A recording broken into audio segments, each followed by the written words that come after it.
Hi guys, Hunter Larson here with RYDR Industries.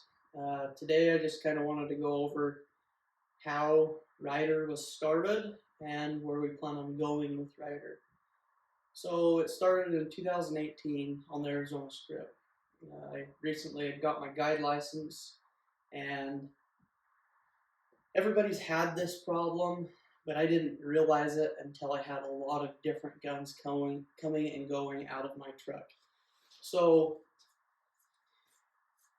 I always carry a gun coyote hunting, and it's always in the truck, and it's always stop and go, stop and go. But even when I'm not coyote hunting, I keep a gun in the truck in case of a coyote, or just want to shoot the gun, whatever it might be. There's a gun in my truck year round. My whole life growing up, and I'm sure as you, when you're out hunting, you have a problem with the gun just going in between somebody's legs that's in the passenger seat, or jamming it in between the seats in the center console. One day I was driving around on the strip, and my gun was just beating around rough roads. I had the gun jammed in between the seat and the center console by the butt, and hit a bump, and the gun just went flying in the truck. Later that day, I was sick and tired of the gun beating around so much. I didn't have a passenger. It was just sitting up front by itself. I threw the gun in the back seat of the truck and continued on my way.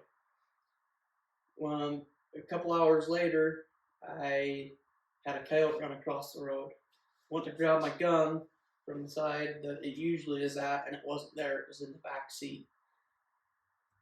Had to get out of the truck, go around the truck, open the back door, and then run up on the hill to see if I could get a shot at the coyote. Those 20 seconds that it took me to get to the gun probably cost me that coyote. And always the passenger complaining about the gun being in the front, or the gun beating up somebody's truck. So I thought to myself, well, there is definitely a problem. I need to come up with a solution. And at first it was just for myself. Got back off the strip, and I went right to work. The first rider was made out of 2x4s, OSB, and some outdoor carpet that I had laying around. It worked good for my coyote gun. I had a 22 250. It worked, and the journey began from there. Essentially, I worked on it for a while, kind of got discouraged, couldn't figure out a way to produce it the way I would like, I guess. And it was just a whole bunch of trial and error. So for about 2 years, I would just try different things. It was just after work, trying different things, have to order, wait a couple weeks for parts to come in, putting a whole bunch of things together. And in January of 2023, I finally came out with a product that I liked. It was an HDPE base. That's the part that goes in between the seat and the center console, and a Kydex pistol style holster that fit around the palm swell of the rifle. That works good, but it's very stock specific. And so we released those in May 1st of 2023, and everybody liked it. The market, there's a spot in the market for it. There's nothing like it.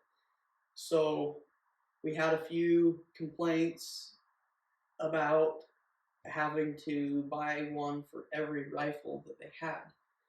And so to fill that void, I had already come up with a universal option. So by August of 2023, we released our universal rider. It is what you see here. It has a tripod gun clamp with arc rail machined on the bottom, and 2 thumb screws in the bottom of the plate that's attached to the base. And that's where we're at now. We have our Gen 2 that has a base extension for bigger gaps in seats and center consoles, but where we plan on to go from here is very exciting. We're definitely looking forward to the future, and we love feedback from the people using the product, and we have a lot of good ideas coming. So the journey has just begun. Can't wait to keep fulfilling orders, and hopefully one day we won't sell out of all of them every time we get them. So anyways, that's kind of the story on RYDR and where it's going.